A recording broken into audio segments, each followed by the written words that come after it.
today. From M&T Bank Stadium in Baltimore, Maryland,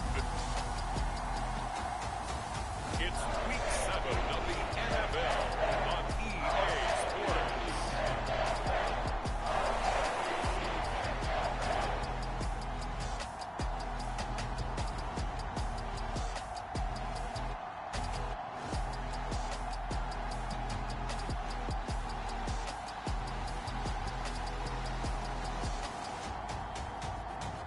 We'll see Lamar Jackson and the Baltimore Ravens taking on Deshaun Watson and the Cleveland Browns.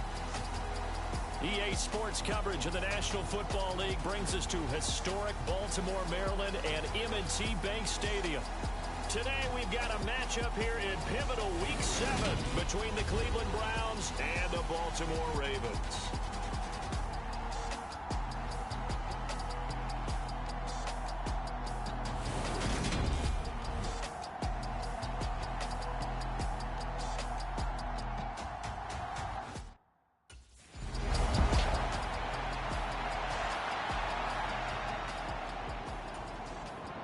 The Browns send out their punter now. And no room for error here as his first punt comes from deep in his own end zone. Only 2 punts for him last week in the loss as he gets this one away. And he'll take it on this side of midfield. 44-yard punt. They're going to wind up losing yardage on the return, though. And the Ravens, they'll take over.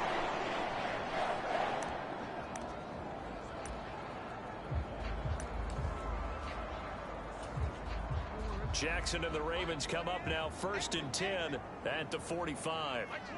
Let's make these babies cry all the way back home, Gil. They'll come out throwing here to start the drive. That ball caught. It's Mark Andrews, the tight end. He was locked in. 2 trips to the end zone, Charles, over 100 yards receiving. How about the combination of route running, confidence going downfield, and the ability to go up and get the football? You're exactly right. It was hard for them to stop him.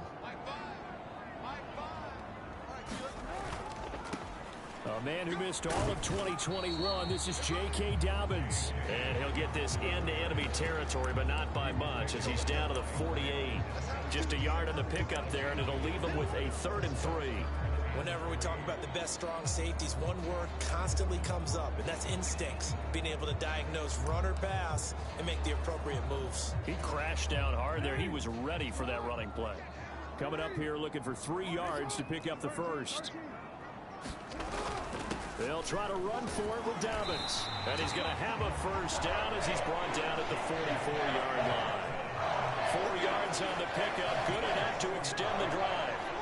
The Ravens at 5-1 here in this early part of the season. They're in a real groove of late. Winners of 5 of their last 6. And I thought that they played pretty well last week. Their execution, their discipline, their resilience, all on display in that victory.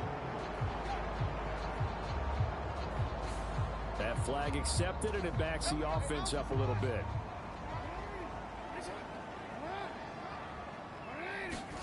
Now it's Jackson. Open man is the tight end, Nick Boyle. And he'll be brought down on the other side of midfield at the 43. Here's 2nd and 9. Here's Jackson. He rifles one that's intercepted. Desmond King picks it. And the Browns are going to take over at their own 41. So a first interception thrown for there, and that really not the best decision either. Not at all, and that's something he did not do in their victory. No interceptions in that game, but this...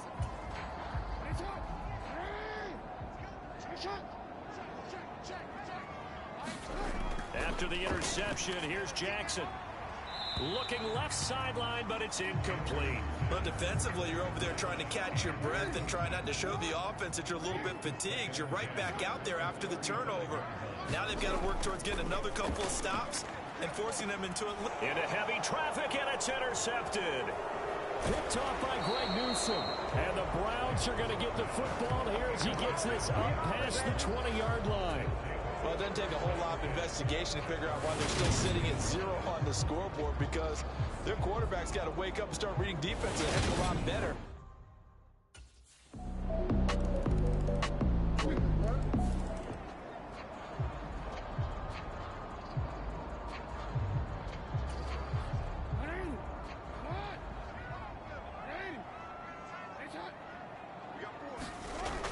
shake off the interception from the last drive. He'll look to throw. Buying time. Jackson hit, and he lost the football.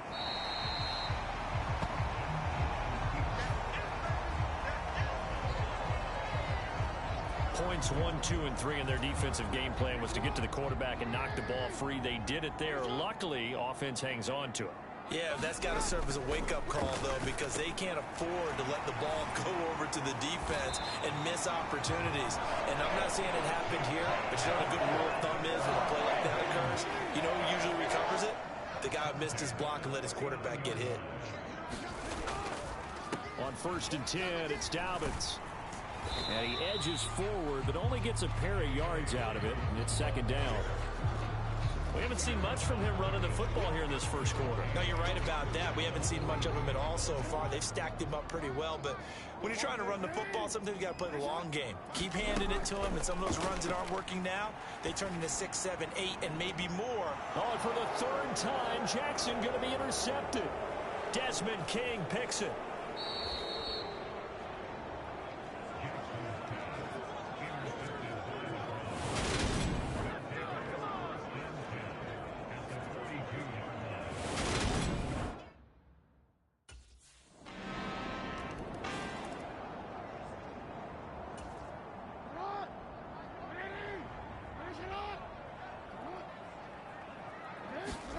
On 1st and 10, it's Jackson. Firing quickly here, and that's complete.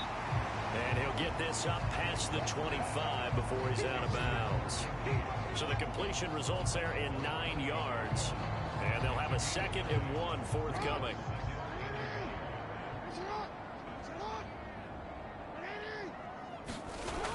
To throw is Jackson. Outright, this is Boyle, the tight end. 2nd catch for him today, and it'll wind up a 1st down.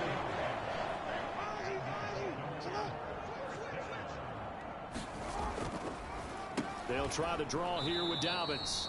And he is met quickly in the backfield.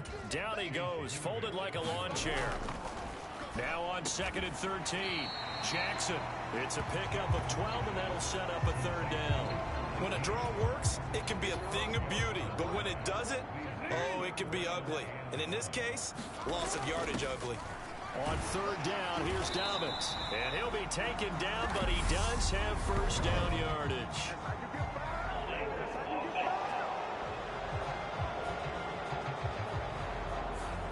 That's on the guard, Kevin Zeitler, 1st-round pick back in 2012.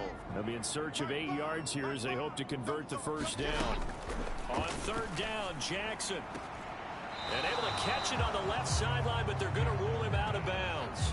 So it'll be incomplete, certainly one they'd like to have back as it brings up 4th down.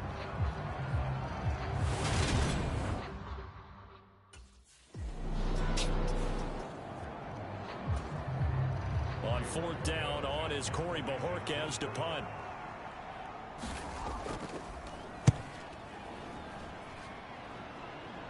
And they won't risk defending a return here. That one's out of bounds, and it'll be spotted at the 14-yard line.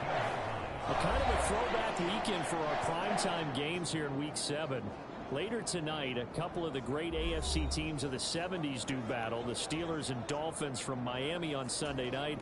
And then tomorrow, Monday Night Football, Bears and Patriots from Foxborough, a rematch of Super Bowl 20. Bears won that one 46-10. But fear not for the Patriots. If I remember correctly, they've won a few in the years following.